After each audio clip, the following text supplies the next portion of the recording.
Hi everyone, today I'm going to be reviewing the NCase M3 Round. As you can see here, I pretty much have everything installed. I just took off the side panels and the top so you can get a better look inside. But this PC case, in a word, is amazing. I really like the build quality of it, the way you assembled, and the final product, fully built, looks great. Looks sleek, small, as you expect from a small form factor case, without a lot of compromises, and I'll get into those too. But I also have a few nitpicks with the case that I'll mention, but first off, I just want to say this case is really good. There are a couple things I do want to mention about building this case. Now, I've never built a case or assembled it, I guess is the correct word. This was a little difficult. I think that partly stems from the fact that instructions for the M3 aren't very good in my opinions. I looked at M2 instructions and those are a lot better. I should have looked at that when I was building this case.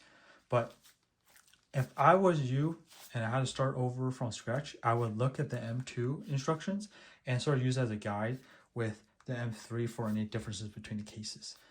One of the things that the M3 instructions don't tell you to do is they want you to, with the back bracket, install everything to the back bracket. So motor supply to the back bracket, power supply to the back bracket. The side bracket, the bottom bracket aren't installed at all. Once you have those installed, then you install all these other pieces on. The issue becomes when you're installing that is with back here, the graphics card. Now, the graphics card is hard to install this back bracket on after the fact because you have to maneuver the angle bracket here from the GPU with this GPU support bracket. Here's what I suggest you do. I would unscrew this bottom part of the support bracket so it completely swings freely. Loosen this bolt. Don't completely take it out, just loosen it so it rotates freely but it's still attached to this piece. Unscrew this part here and here so this whole piece and the bracket comes off as one unit. Then what you do is you install the back bracket. Sorry, you have the back bracket, you have the back bracket, you install the back panel and the front panel together. Then what you can do is you can easily screw in the motherboard to the back panel. And once you have that, then you can easily install your graphics card here.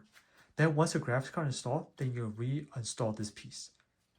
You'll move this to here, move this piece back, slide it back here, screw it in, and you can install the motherboard easily. That's one thing that I don't know why I decided to change between the M2 and M3 instructions, but doing that is a lot easier. Another thing that's a little weird with this case is because there's no support in the front, there's no extra panel here that attaches from the front panel to the back. There's a lot of flex between the front corner and the back corner. So what happens is when you have the top panel, so I'll install that in right here. When you have the top panel installed, you'll notice that there's some flex to this. And the mesh here, when you put in the front, doesn't provide any structural rigidity to this case.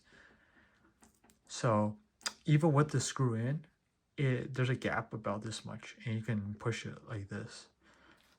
That's something I wanted to mention in case anyone sees that and they're OCD like me and it'll bother them. That's probably just how this case is designed. It might be better if you install that fan support bracket to the front here. And that piece is this one, by the way. If you install this to the front here, it probably will provide enough rigidity support between the front and back panel so that gap doesn't show. I'm not sure. I don't have a need for this, so I haven't installed it. But there is one thing I want to mention about the unit that I received, and it pertains to the fan bracket here.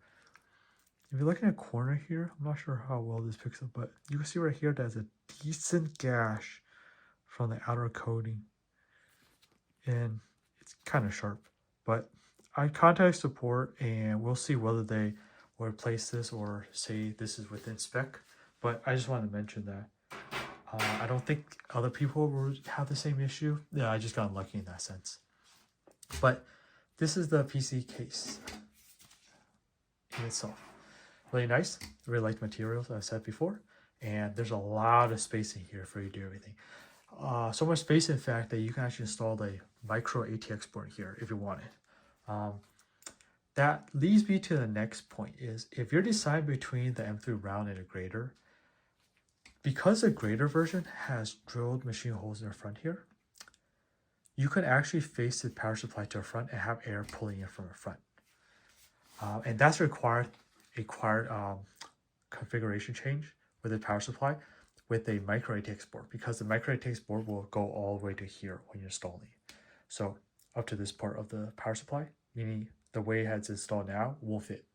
You have to rotate either facing our front, pulling air from front, or rotating this other way, pulling air from inside. If you're round and want to install a micro ATX board, you have to face this way where it pulls air from inside. So it's fighting the CPU cool. I'm not sure if that caused any cooling issues with this. Probably not, because this is all the way here, so it probably sticks here. You have all this space here, but that's just something I wanted to mention that I wasn't aware of when I decided to purchase this version of case. So if anyone is deciding between the two, that's a difference. Another difference is that Round has, as you can see here, has a power button here, USB-A, USB-C, and another USB-A. The grader doesn't have the power button there or the ports. Yeah, I believe it has a power button in the back. They click, I believe it's somewhere here. They click and turn on. That's one difference. So, just keep those in mind when you're ordering. Another thing I noticed is when I went to a website, they have listed the versions of the M3 cases with either having 2 mesh panels or a window. That I don't believe that was there when I was ordering the case, or if it was there, it's grayed out and they haven't actually started shipping those. But if you're interested in having a window in the front, hopefully in the future when you're ordering this, that will be available and you can order that. As of right now, you can only order either version of M3 case with mesh panels. And that pretty much concludes my review of the case. I will show you what it looks like completely installed. And this is the PC fully assembled. The back here has the screws attached too. Overall, I really like this case. I'm a little disappointed. I think I should have got the grader version, but honestly, at the end of the day, I don't think I'm ever going to use this PC case to build a micro ATX board. So the air not being able to come in from front, probably not going to be an issue for me. But overall, I like this case. Let me know if you have any questions that you don't see here, and I'll answer them. But I figured I didn't see a lot of reviews about this case on YouTube, only Reddit threads, and figured I'd give people a video to explain it. Oh yeah, also 2 things I want to mention is when you're installing this, because this, I believe, is the anodized, you're going to get scratching on it. So if that's something you're worried about, just keep that in mind. You're inevitably going to get it. I've gotten it from screwing stuff in the back, etc. sides. Also, as you see here, this panel flexes a little bit, but I believe it's from, now that I think about it, I believe it's from this part up here. So yeah, keep that in mind. In case you're OCD like me, that's might be something that will annoy you. So yeah, let me know what you want to know about this case, and have a good day, everyone.